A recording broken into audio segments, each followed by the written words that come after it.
hope they walk away feeling strong. I hope they walk away feeling empowered. I hope they walk away feeling just a little bit more confident in themselves. Coming up, learn more about the Elizabeth Smart Foundation's new self-defense training center recently opened at Trolley Square. Plus, the former Salt Lake County GOP chair is taking back an apology after resigning from a massive sexual harassment scandal. We'll explain why. And today is the first full day of the Johnson & Johnson COVID-19 vaccine being administered once again after the feds lifted the pause on it. Hear why some people are still leery of getting that shot. And we're seeing winds picking up across the state, but when will we see the big storm? I'll let you know in my full forecast.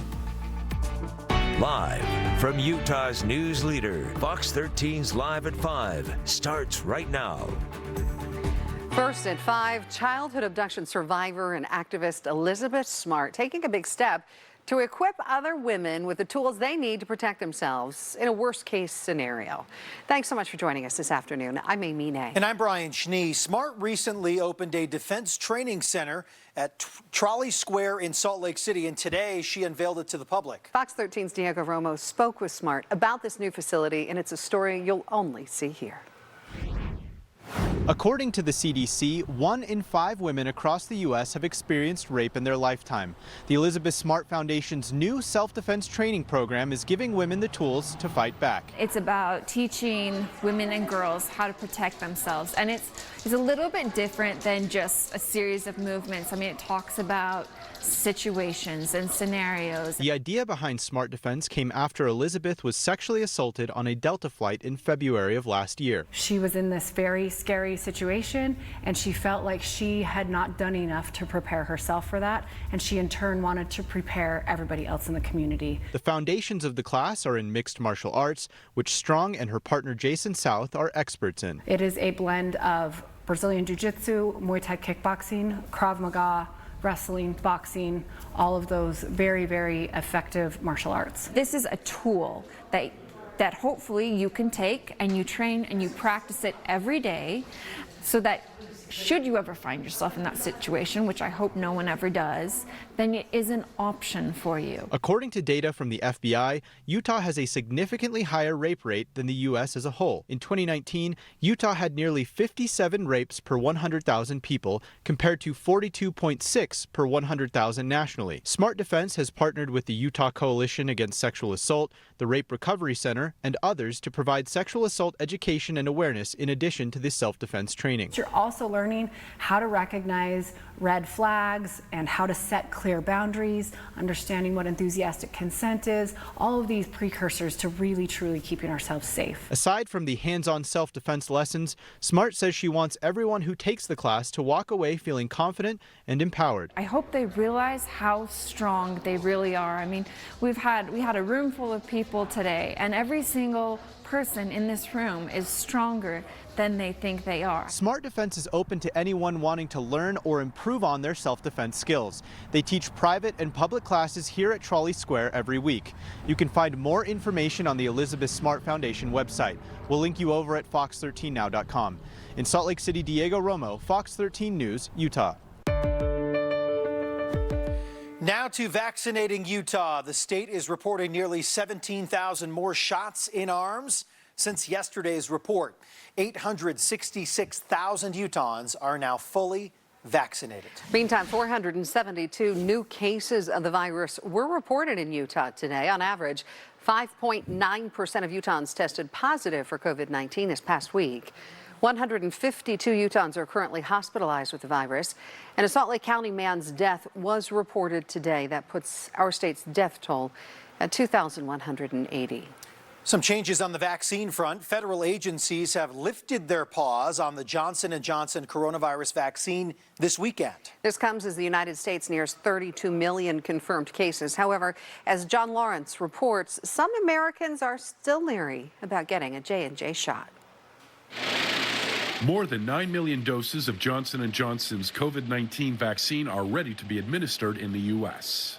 This vaccine's known and potential benefits outweigh its known and potential risks in individuals 18 years of age and older. This comes 10 days after the CDC and the FDA recommended a pause in distribution of the vaccine over rare blood clots. This was the necessary steps needed to take to keep the public safe, to figure out what kind of a risk we were dealing with, and then get the best information to people. Look at this as a Health experts like Dr. Anthony Fauci, the director of the National Institutes of Health, estimate that between 70 and 85% of the country needs to be immune to the virus, either through vaccination or previous infection, to suppress the spread. This vaccine is our ticket to ride. This is our ticket to freedom, of returning back to normal life as we knew it before the pandemic. So all of us should want to get vaccinated. But surveys show a large number of Americans are unmotivated to get the vaccine or no interest in getting vaccinated at all. We will not be silent! We will not be silent! This week, the Kaiser Family Foundation released a report which estimates vaccine supply may begin to outstrip demand within the next few weeks. John Lawrence, Fox 13 News, Utah. Well, health experts say it is essential to get vaccinated as more contagious mutations of the virus take hold in the U.S., stalling our nation's recovery. Well, Amy, back here in Utah now, the Salt Lake County Health Department teamed up with a Salt Lake City low-income health clinic to get Utahns that speak only Spanish vaccinated. Some members of the Utah's Latino communities have had a hard time getting their COVID shot, whether it's because of the language barrier or simply because they don't have the time to get their shot. This clinic aimed to gain people's trust and to make the process as hassle-free as possible. The vaccine is safe. Everybody should get vaccinated, no matter what, because that decreases the risk of getting reinfected. This clinic gave people their first COVID shot. People will come back for their second dose on Saturday, May 22nd. Switching gears to the weather right now. It was warm today, wasn't it? But a whole lot of clouds here in northern Utah. This is a look at a time lapse from our Oquirrh Mountain camera. You can see those clouds kind of taking hold. Some nice warm weather, though. It isn't going to last for long. We know we ride a bit of a roller coaster through these spring weeks here in Utah. Meteorologist Breck Bolton joining us now with more. Now we talk about this the warm before our next storm, where we have a little bit of a disturbance rolling through portions of northern and central Utah, kicking up the winds, bringing the clouds. We are seeing some spotty showers in some areas, but the biggest focus have been the winds. Starting off the day, big concern, fire weather danger with red flag warnings incorporating most of southern, central, eastern Utah. Now we're upgrading or looking at some additional advisories and warnings that'll be in place, especially as we move until tomorrow. As you can see, high wind warning and wind advisories in effect, especially as we look from west central through southwestern Utah, where again we can see some stronger wind gusts, where the gusts today getting upwards of close to 40 miles per hour. We show you the sustained winds across the state. Outside of the Wasatch Front, it's a blustery day. We've got winds anywhere between 15 to 25 miles per hour. Strong wind gusts, though, you can see a delta right now at 37 miles per hour. Now, as we look ahead, let's talk about what we're expecting over the next 24 hours, where winds dying off just a little bit heading in the overnight hours, except through central and southwestern Utah. Tomorrow, though, you are seeing those stronger winds. Ahead of a cold front that looks to get here, we'll tell you when that front will hit, what it will bring. We know it's going to bring some rain, but for some snow. And how far will temperatures drop? I'll let you know coming up. Thank you, Breck. We'll see you in just a few minutes. New tonight at 5, the Salt Lake City Mosquito Abatement District has decided to call off its partnership with the U.S. Air Force to expand mosquito spraying with military aircraft. Now, the district had teamed up with the Air Force in an effort to save money on abatement efforts, but the partnership had faced backlash for months.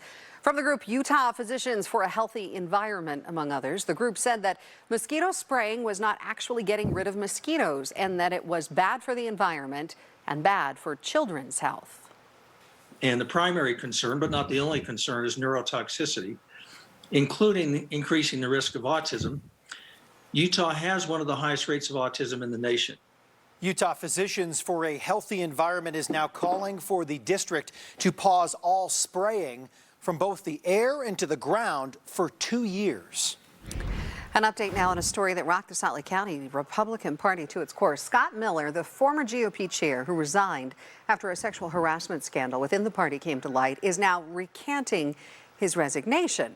Miller telling our content sharing partners at the Salt Lake Tribune that he's being wrongly accused of standing idly by when unofficial communications director Dave Robinson allegedly bullied and sexually harassed women running for office. Miller says he did not want to apologize and that he was forced to do it. The current state party chair, Derek Brown, declined to comment on this story. New this hour, the founder of the Draper-based company Meds in Motion is trying to save hundreds of pounds of drugs that were supposed to help treat COVID-19 last year from being destroyed by the feds. Our content sharing partners at the Salt Lake Tribune reports that Dan Richards wants to save the drugs because they can be used to treat malaria.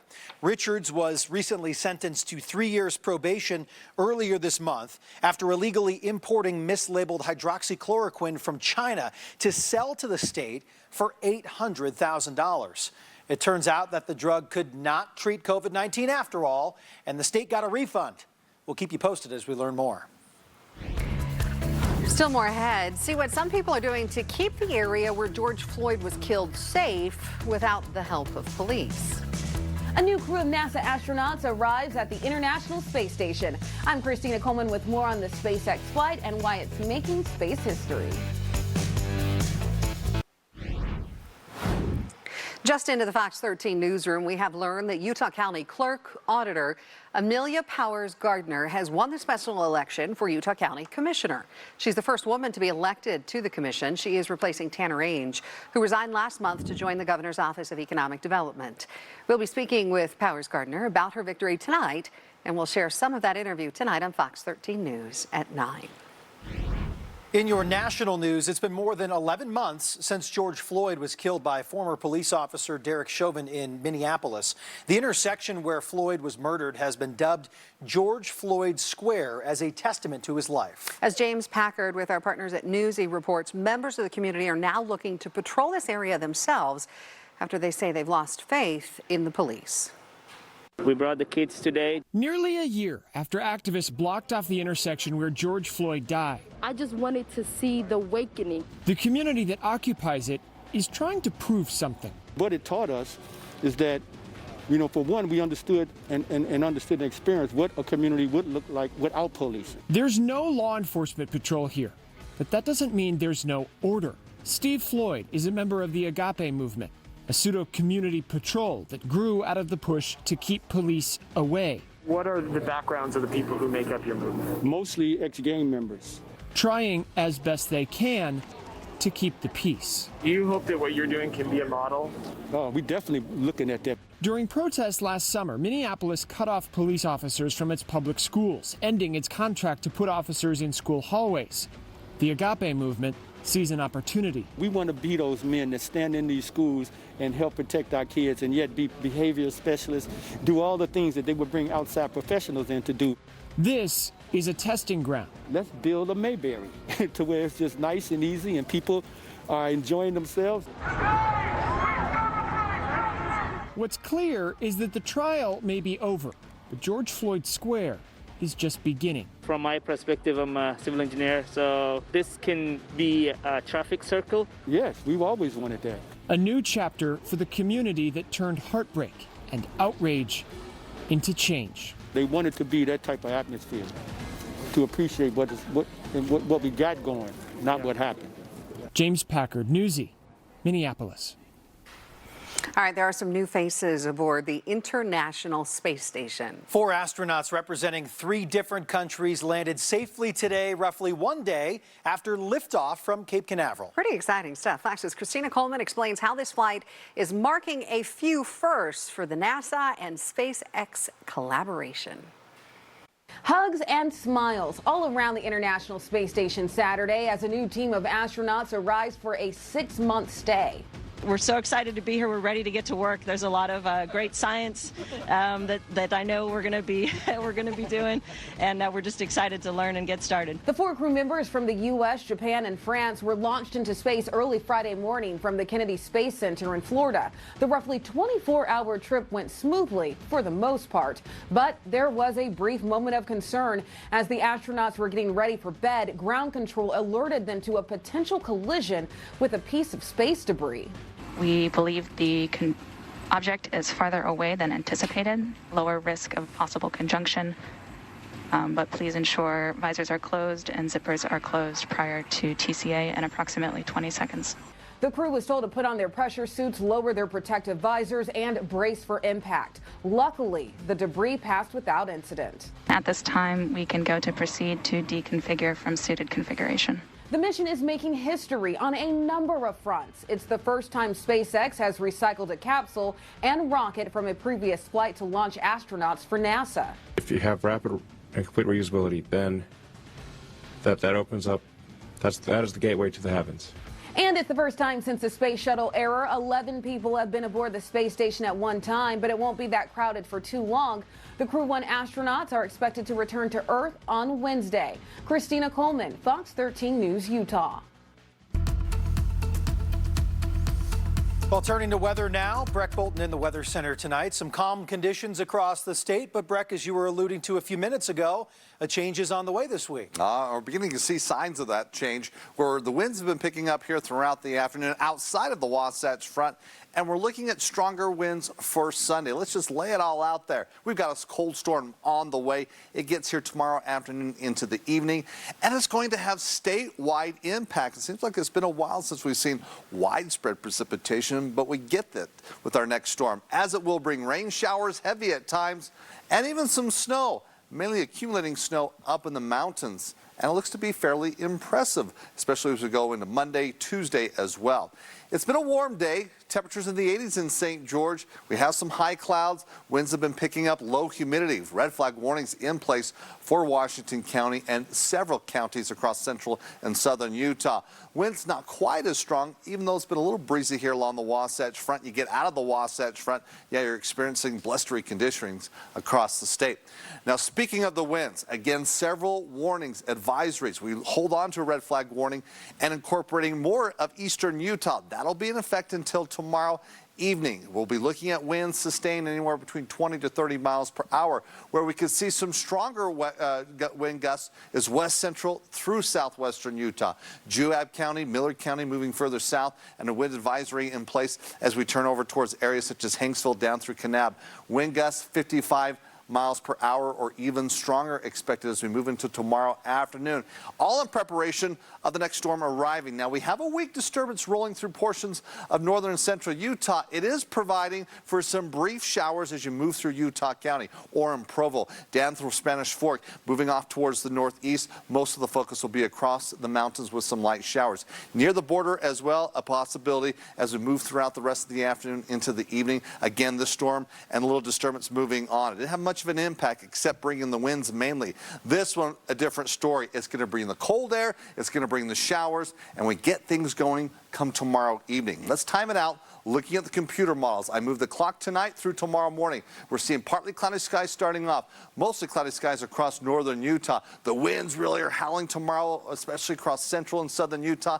There's the position of the front. I move through the afternoon. We start hitting the evening hours. It sweeps in overnight, Sunday through Monday. You're seeing a mixture of rain and snow, heavy at times. Big focus across northern Utah. Your Monday morning commute will be wet, and those showers continue to track southward throughout the day on Monday. Everyone gets hit at some point, and there we need that moisture. We're going to get that from the storm with lingering showers expected for Tuesday.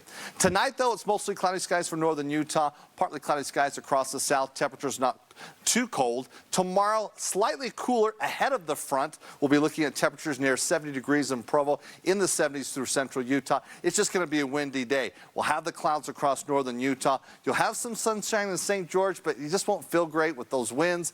And then you get hit with the rain on Monday. Cooler on Tuesday with a slight chance of rain. And then it warms quickly back up. 80s to 90s by Thursday into Friday. Northern Utah, 60s to 50s. We could see some snow showers near the benches as we move into Tuesday morning. Brief showers Tuesday morning, storm begins to move off. High pressure builds in, and then temperatures do climb. So there's your roller coaster ride, but we get the showers that we need for your lawn Monday and Tuesday. Still ahead tonight at 5. Have you had trouble de-stressing this past year during the pandemic? We have 4 tips that you might want to try. Plus, black farmers have felt left out of government programs. Why they say the new stimulus money they're getting is just the start of the reform our country needs. We'll be right back.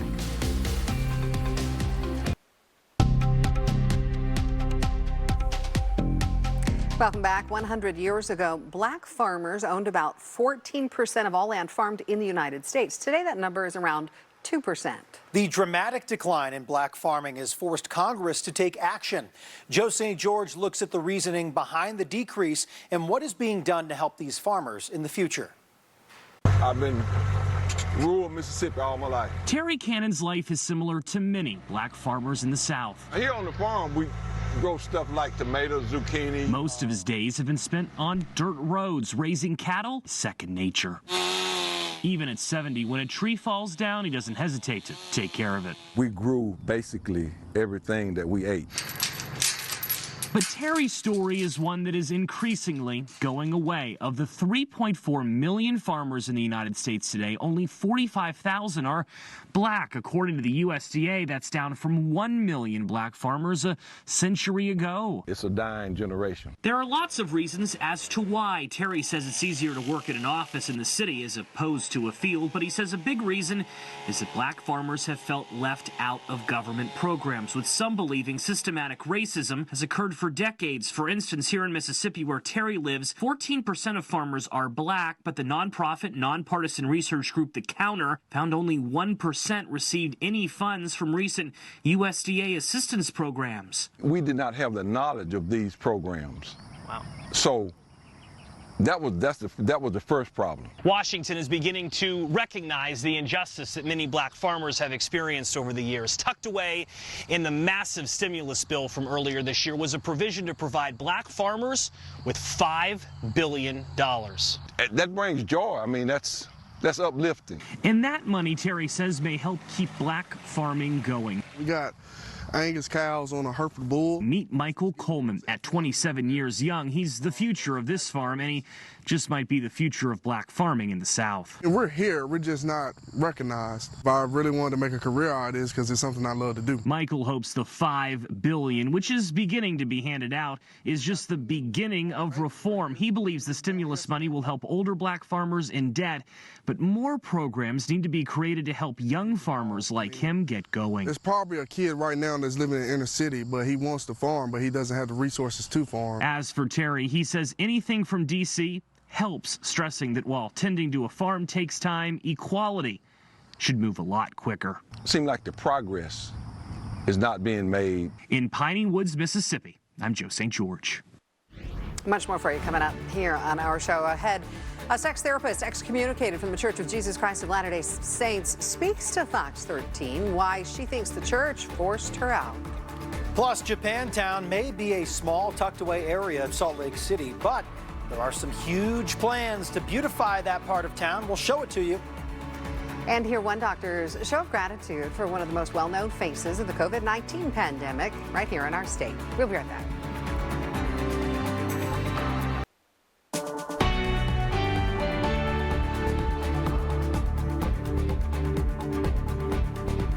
Thanks so much for joining us tonight at 5:30. We want to get you up to speed on your first alert forecast. Here's a live look at our Salt Lake Tribune camera in downtown Salt Lake City. The streets should pick up a little bit. The Jazz are home tonight. Cloudy outside, but it will look a whole lot different, likely in a day or two here. We want to bring in meteorologist Breck Bolton for a look at that forecast. Breck, we're expecting a roller coaster, of course, this time of year. Oh, we are. A good winter storm on its way, fastly approaching here as we move into tomorrow, as winds will be kicking up. But today, boy, it was nice across central and southern Utah to start the day off, but winds howling throughout the afternoon. We've been bringing in the clouds. We've been looking at temperatures warmer than yesterday, but it didn't feel quite as warm.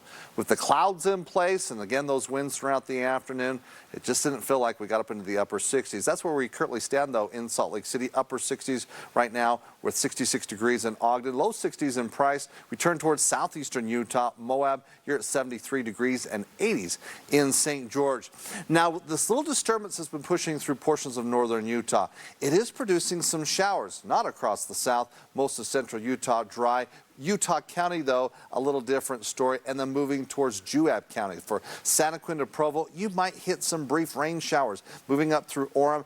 But again, once you get to the point of the mountain further northward, there's definitely a void in the showers, and it's not a big concern. So looking at your hour-by-hour forecast, it's mostly cloudy skies. Temperatures, cooling down just a bit. We're in the upper 50s by 10 o'clock. We'll keep temperatures fairly mild, and looking at holding on temperatures above normal for tomorrow. Yes, it's the warm before the storm. A big temperature drop with quite a bit of shower activity that we're expecting. We'll explain all the details and the timing of it all in just a few minutes. Thank you, Breck. In your local news, do you have any old prescription drugs that are filling up your medicine cabinet? Well, today was a chance to get rid of them for the 20th annual National Prescription Drug Take-Back Day. The National Guard Counter Drug Task Force and the DEA came together in Kearns, among other locations, to take back your unused medications. Now, the day was created in an effort to collect unneeded drugs that are often highly susceptible to misuse, abuse, and theft. This is important because we want to keep our community safe. We want to give the members in our community a way to get rid of those things that could turn into harmful substances for those who are it's not prescribed for, or maybe it's just sitting around and old and they want to get it out of their house. Now, if you missed your chance to donate today, don't worry. There are year-round drop-off sites that you can locate on the DEA's website. We can link you over there from fox13now.com. Staying outside now, volunteers met at Dimple Dell Park in Sandy to clean things up in celebration of Earth Day this past week. People removed debris and trash that is invasive to the plant and wildlife living in the area. The cleanup's organizers say picking up the garbage also helps to remind other visitors to clean up after themselves as well. It's like with graffiti. If people see graffiti, they're more likely to think it's okay to do the same. So that as the trash is removed, it sends a signal that this is a place to be enjoyed and revered and to be respected as a nature preserve, and not to destroy it with carelessness and garbage. Was taught this as a kid. Leave no trace. This was the 5th annual cleanup at Dimple Dell Park. One Intermountain doctor expressing gratitude this weekend to state epidemiologist Dr. Angela Dunn. Now, earlier this week, Dr. Dunn announced her plans to leave the state health department to become the head of the Salt Lake County Health Department. Dr. Eddie Stenyam says Dr. Dunn gracefully walked the line between politics and science, adding that Utah has been lucky to have her guidance during the pandemic. She has been such a constant voice for the state of Utah. She has been such an advocate for science. She has been, such a stable person that we've been able to look to during this time. Dr. Dunn is expected to begin her new position on June 1st. There's no word yet on who will replace her as the state epidemiologist. Now to a Fox 13 News exclusive. A local sex therapist excommunicated by the Church of Jesus Christ of Latter-day Saints this past week admits that she's shattered by the decision. As a certified therapist, Natasha Helfer publicly opposed several church teachings on sexuality while supporting same-sex marriage and the LGBTQ community. She insists the comments were in line with clinically researched best practices. The only time I'm critical of the church and its leaders and its doctrine is when I see harm as a mental health professional. Helfer has appealed the excommunication. She plans to continue her practice in Salt Lake City. Newly unveiled plans show some big changes coming to one neck of the woods in Salt Lake City, Japantown. Right now, it's a tucked away area of downtown with only 3 buildings. The original Japantown was destroyed decades ago to make way for the Salt Palace. Those who remember those days say Japantown was vibrant and bustling with all sorts of shops, restaurants, pool halls, banks, and businesses. The Japanese Community Preservation Committee sent renderings to Salt Lake City with what the community would look like in that area. Now, they hope to create a beautiful spot for the Japanese community to gather once again. Eventually, it'll be a very recognizable place. Yeah, we want it to be a place, a welcoming place for the entire state, and I think it will be. The 3-phase plan includes cherry blossom trees, pedestrian paths, sculptures, historical markers, and Japanese design elements. The committee does not know yet the timeline for its completion. Turning to some health news now, according to the American Psychological Association, nearly 8 in 10 adults say that the pandemic is a significant source of stress in their lives. So how do you go about getting as much rest as you can to take care of your mental health? Well, Shagun Oduoluwa talked with one author about her tips to get the most out of your downtime. We all experience stress, but leaving it unchecked can lead to burnout and depression. Once you say, okay, I'm stressed, I'm overwhelmed, now you got to figure out how do you release that, right? And Dr. Shavelta Smith knows what it's like to have a lot of stress to release. I'm OBGYN and a COVID-19 frontline worker, also a mom and a wife of almost 29 years. She's also a motivational speaker, pastor, and author of the new book, Let's Rest, an ode to COVID-19 frontliners and medical professionals, and a tool for them to help cope with stress. And this is a resource for everybody right now. Because no matter what your profession or age, we all can use a little rest right now. Let's Rest, the acronym stands for Release Emotion and Stress Together. So first, you release. I think release in the sense of letting go. You know, we tell people all the time, girl, you need to let that go. But the reality is when we've gone through something, you need some way to be able to release it. Because Dr. Shavelta says we're so used to keeping everything bottled up, and slowly it tears away at us. So if I want to get over something, I actually say, I'm going to release this. I'm letting this go. She says using a technique like this allows your mind to take what it hears and create new neural pathways within your brain. It rewires and it reprograms our brain so that we can think differently, our attitudes can be different, our behavior will be different, and ultimately our results will be different. Next, it's all about emotion. How am I feeling right this moment? And then let me sit back and say, how am I feeling overall in my life? Because like our car's gas tank, if you don't constantly check it, you might run out of fuel. And it's the same thing with our emotions. Checking in daily allows you to know when your emotions are getting depleted and you need to take on less instead of more. You're going to run out of gas or fuel, whatever you need to, recharge yourself, renew yourself. And next, dealing with stress. How are you reducing that stress? And Dr. Shavelta has some pandemic prompts that help you figure that out. So I know we all remember when toilet paper really became a hot commodity. And the journal prompt beside it is, what do you need? But it's finding that it's unavailable. And finding out what's missing can help you figure out what you actually need.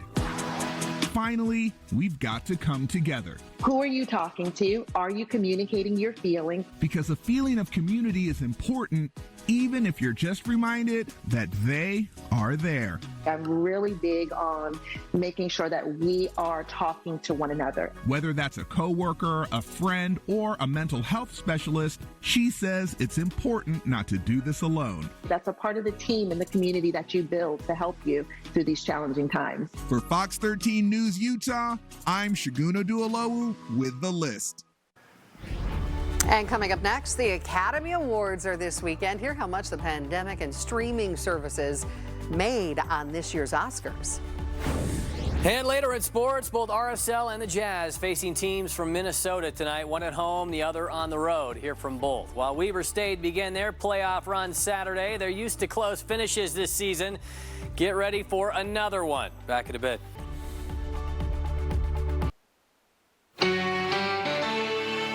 Welcome back. In entertainment news this weekend, the Oscars are tomorrow night. Always a fun presentation. Streaming services have changed the way we get to experience new films during the pandemic and beyond at this point. As Casey Mendoza from our content partners at Newsy reports, it also has made a big impact on this year's award show.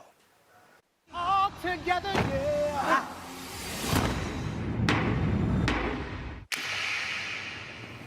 The loss of movie theaters over the past year has pushed Oscar-nominated films to the small screen. This year, the Academy for Motion Picture Arts and Sciences allowed films to skip theatrical screenings. But are viewers actually watching them from home? There is more streaming this year. People are staying at home, as well as the fact that the Oscars are later this year, so they've had a little bit more time to watch more of them. Fandango polled more than 1,400 people planning to watch this year's Academy Awards, and more than 70% said they've watched more Oscar-nominated films this year than in the past. Over 90% of the people we polled said that they have watched one or more of the nominated films, which is a huge statistic. Streaming platforms like Netflix, Hulu, and HBO Max make it a lot easier. And with 35 nominations for 16 films, the most out of any studio or distributor, Netflix is a big winner already. Yeah, you really think there's going to be a big audience? But it's not all due to the pandemic. Netflix's lineup of Oscar-nominated films has surged in the past couple years. The platform garnered its first nomination in 2014 for The Square, and then just 6 years later, Netflix dominated the 2020 Academy Awards with 24 nominations. It was the first time the company earned more than other studios or distributors. Tell him about the finale. Despite the success of Netflix and streaming films at home, audiences are excited to go back to movie theaters. Over 80% of the people polled by Fandango said they miss seeing nominated films on the big screen. One person even told AP, "The rising dominance of the streaming services has taken the gloss off the Oscars for me. You just don't get the same warm, fuzzy feeling from when you recognize a movie from the silver screen." As the time has gone on over the past year, I think we all miss that feeling. I just think, that's the way so many of these movies were meant to be seen. Casey Mendoza, Newsy, Chicago. Times are trying for so many of us right now. Put yourself in the shoes of someone who doesn't have a permanent home, perhaps a child in foster care. Some have been in there for months, others for years, hoping to find a loving family. Dan Grossman introduces us to a 7-year-old and his father who have found a way to try to help those kids climb out of the system. Ooh, can I have this one? We don't need to say much. Okay, so if I say something, you can't hear anything. For you to understand that very few moments with Sam Baker Can you two move? could be considered boring.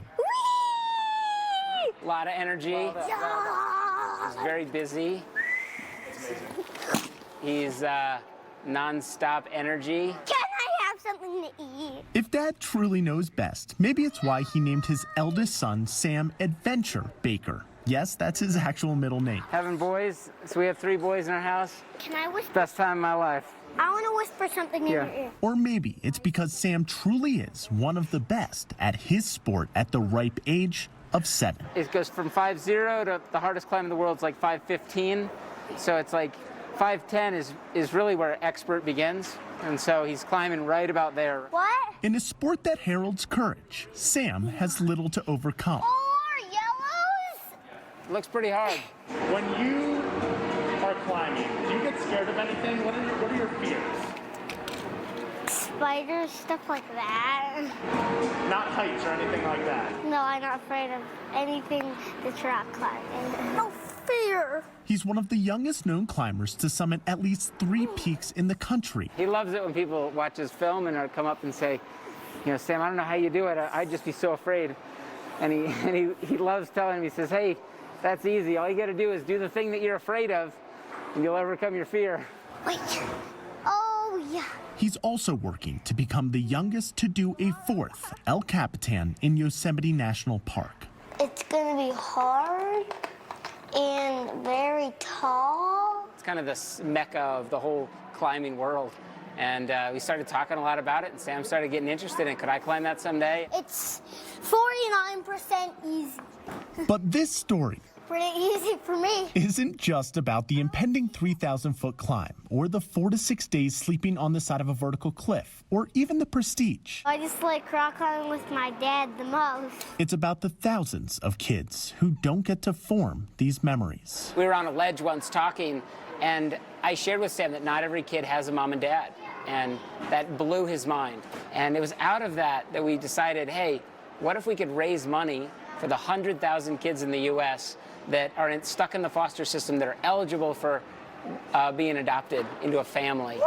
The duo plans to film their endeavors like they have so many times before, using charity and proceeds to help kids who hope to have moments similar to those these two have cherished for years. The greatest life is when you can serve others. You know, it's like serving our kids, serving other people in our life. And I'm trying to instill that into Sam, like, hey, it's not just about you.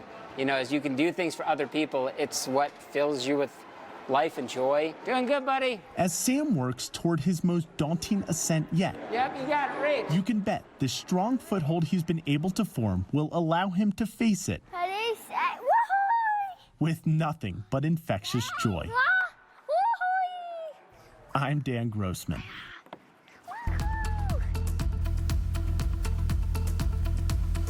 Well, let's turn to weather. We're looking outside right now. Clouds in place, not seeing much shower activity, though we saw a little bit of rain turning towards the Provo area where we do have some showers through that region a little further southward. We had some raindrops on the camera, but we've got clouds pretty much statewide as I show you a view in southern Utah, Zion National Park. Yeah, it looks like ominous clouds, not producing rain right now, but the impact of these clouds due to a disturbance that's been moving through the state, and we're seeing that influence and impact here even towards extreme northern Utah up through Cache Valley. The clouds around as temperatures above normal, it just didn't feel like it. As right now we're in the upper 60s in Salt Lake City, mid 60s in Ogden, Provo as well.